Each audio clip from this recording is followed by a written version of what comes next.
gathering and processing and fisheries history. Okay. And I guess if I went into any kind of history on the Ocklawaha River since Ravine Dam was put in, I would say that back in 1961, there was only 2 river systems in the state of Florida that had a breeding population of striped bass. One of them was the Apalachicola and the Chipola system, and the other system is the St. John's Ochlawaha system. And since Ravine Dam was placed across the Ocklawaha, the striped bass can't spawn naturally anymore. It's been raised in hatcheries since 1970 at Palatka.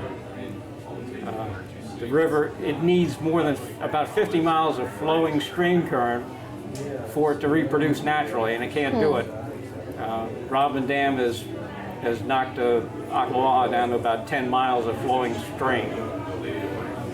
So I guess I lobby for the striped bass. I love largemouth bass. I catch them all the time. I got nothing against largemouth bass. I've caught 10-pounders.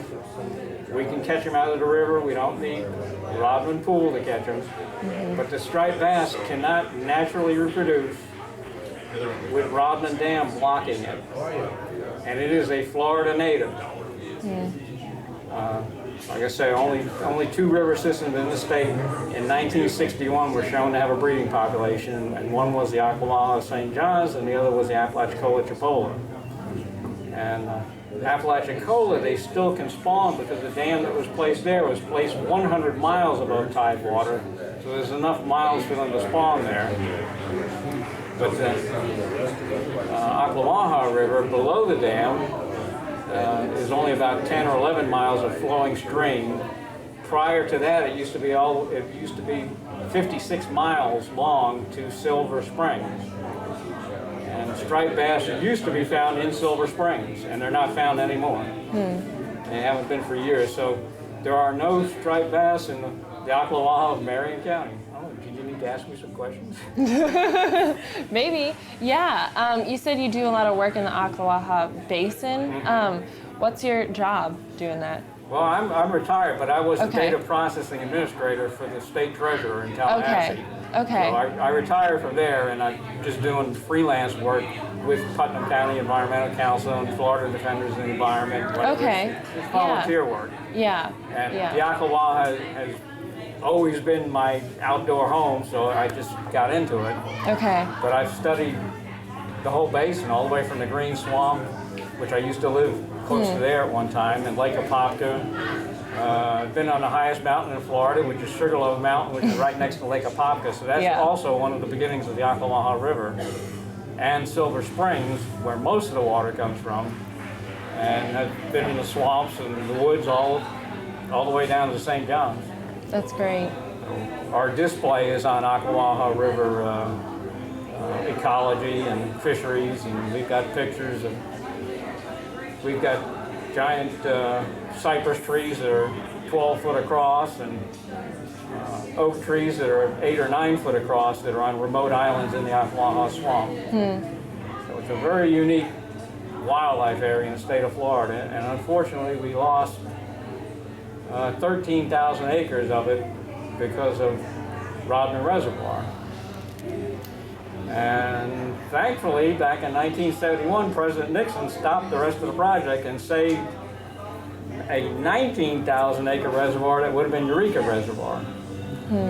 So I feel we owe a lot to President Nixon as an environmentalist in the state of Florida.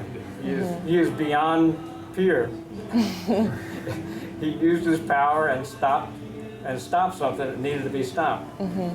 And saved 20 miles of the Ocklawaha plus Silver River. You mentioned earlier being involved with like Florida Defenders of the Environment and that sort of thing. Were you involved with them like early on? Like what kind of stuff did you do?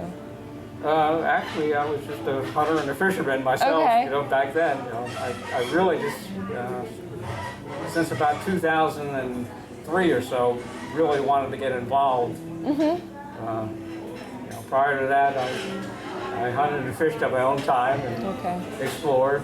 And I learned computers in the U.S. Army, and then I worked for the state of Florida and worked for the treasurer, comptroller, the chief financial officer. So I think 3 of the guys I work for run for governor, including the woman that just ran for governor. Really? Everybody Wow. becomes treasurer wants to be governor. They were all good people. And Bill Nelson is the U.S. Senator. I used to work for him. I also worked for President Nixon. So. But that was long ago when I was young. But as far as history, I would just say that I just don't see how people think that man can do a better job of making an environmental place than God can. And the old Ocklawaha before Ravine Dam was a beautiful place, and we can restore it. It just takes some time. And we can still catch plenty of largemouth bass out of the Ochlawahaman River. I've got plenty of pictures to prove it. Another thing about if we go into Ravine fishing is the dam has been there for 40 years, more than 40 years, and blocked the striped bass from spawning. And we've never caught a state record or a world record largemouth out of that lake since. You know, it's never happened. In fact, the largest largemouth bass ever caught in the Ocklawaha out of Ravine Reservoir is number 25 on the all-time list in Florida. A bigger bass was caught out of the Ocklawaha River itself. So it's not a matter of saving world record largemouth bass in Ravine Reservoir. It hasn't happened in 40 years. You know, how long are we going to wait? You know, but we have blocked this guy from spawning. Okay. Yeah, that's cool. I'll get my other half, Captain Erica, to come in here. That would be great.